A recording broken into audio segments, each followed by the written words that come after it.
كيكه في المول العجيب بذوق البرتقال، بزاف بنينه. ذوق البرتقال عطاها هذاك الانتعاش وديك البنه، نصحكم تجربوها.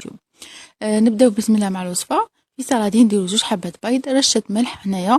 نضيفو لها، نضربوهم ونبقاو نضيفو السكر. هنا السكر درت شويه على الربع، هنا ديروا نصف كوب لا تبغوه يكون حلاوه. البسكويت تاعكم شويه حلو. دونك ضربت تحت الضعف الحجم تاعها كيما شفتوا، ضربته واحد 5 دقائق هكاك. بعد درت بشر البرتقال ولافاني، وزدت له نص كاس زيت وضربتهم مليح. بعد زدت نص كاس حليب، تقدروا تعوضوه بالعسل البرتقال، وخلطتهم. بعد ضفت كاس فرينه وكيس خميره الحلويات. شفت الخليط تاعي كان شويه خفيف، دونك زدت له ربع كوب فرينه وخلطتهم مليح. نجيب المول تاعي يكون دهنته بالزبده ورشيت له الفرينه، والفرن تاعكم يكون مسخن من قبل 180 درجه. دخلوها طيب، كتب لكم خرجوها، خلوها ترتاح 1 دقيقه وقلبوها وخلوها تبرد غايه. قبل ما تديروا الكريمه خلوها تبرد غايه.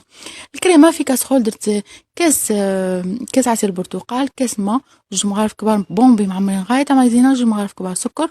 نخلطوهم مليح ونردوهم فوق النار، ونبقاو نخلطوا حتى الكريمه تاعنا تعقد وتولي ثقيله كيما هكا. نزيد لها مغرف كبيره زبده، نخلطها مليح ونخلطوا الكريمه تاعنا نبردوها غير شويه ماشي بزاف. يتم كنت نخلط فيها واحد 5 دقائق، بعد فرغتها فوق الكيك وخليتها بردت غايه وقدموها. تجي بزاف بزاف رائعه، نصحكم تجربوها ونقول لكم مع السلامه. شكرا.